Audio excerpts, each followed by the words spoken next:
కమ్యూనిస్టులుగా ఉన్న ఏకైక సమస్య ఏంటంటే, మనకి కొన్ని కొన్ని గ్రామాల్లో గాని, కొన్ని కొన్ని ఏరియాల్లో గాని 2 వర్గ పోరాటాలుంటాయి. అంటే ఈ వర్గానికి, ఆ వర్గానికి ఎప్పటికి పడదు.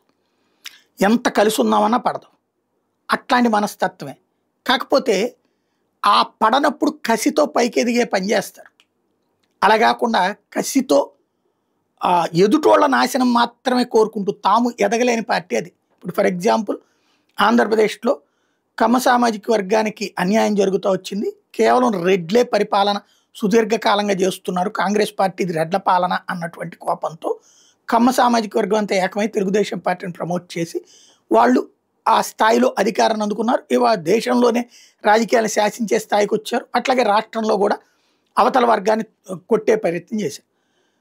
కమ్మ సామాజిక వర్గానికి సంబంధించినటువంటి ఆ విధంగా సక్సెస్ అవుతూ తమ సామాజిక వర్గపు ఆధిపత్యం దెబ్బతీస్తున్నారన్నటువంటి కోపంతో రెడ్డి సామాజిక వర్గం గట్టిగా ఫైట్ చేసుకుని ఇప్పుడు తెలంగాణలో రేవంత్ రెడ్డి అయినా, ఇంతకుముందు ఆంధ్రాలో జగన్మోహన్ రెడ్డినైనా భుజాన వేసుకుని వాళ్ళు ముందుకు తీసుకెళ్లారు. వాళ్ళు అధికారంలో లేదా ఒక ప్రభావవంతమైన శక్తిగా ఉండేలా చేసుకున్నారు.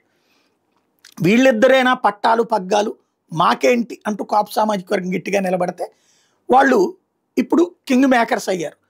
తెలుగుదేశం అధికారంలో ఉండాలని, జగన్ అధికారంలో ఉన్నాను, వాళ్ళు ఎవరికి ఓటేస్తే వాళ్ళు వాళ్ళ నాయకులు ఆ రూట్లో అంటే ఒక పవర్ఫుల్ వెపన్స్ కింద తయారవ్వాలనుకుంటారు.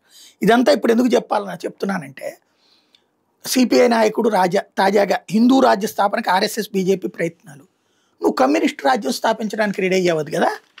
ఇంతవరకు నీ సిద్ధాంతం నీది కమ్యూనిస్ట్ సిద్ధాంతం. నీ సిద్ధాంతం ప్రకారం నువ్వు ప్రయత్నిస్తూనే ఉన్నావు. కేరళలో కమ్యూనిస్ట్ రాజ్యమే కదా తీసుకొచ్చింది, బెంగాల్లో కమ్యూనిస్ట్ రాజ్యమే కదా తీసుకొచ్చింది, త్రిపురలో కమ్యూనిస్ట్ రాజ్యమే కదా తీసుకొచ్చింది. మరి నీ రాజ్యం నువ్వు తీసుకొచ్చినప్పుడు అది ఈ దేశ రాజ్యాంగానికి విరుద్ధం కదా. విరుద్ధమా? కాదే. ఈ దేశంలో ప్రజలు ఎవరిని మెజారిటీ అనుకుంటే వాళ్ళ భావజాలమే ఫైనల్. అలాగే ఆర్ఎస్ఎస్ భావజాలం గత 100 ఏళ్లలో వ్యాప్తి చెంది ప్రజలు ఆర్ఎస్ఎస్ భావజాలాన్ని అంగీకరిస్తున్నారు.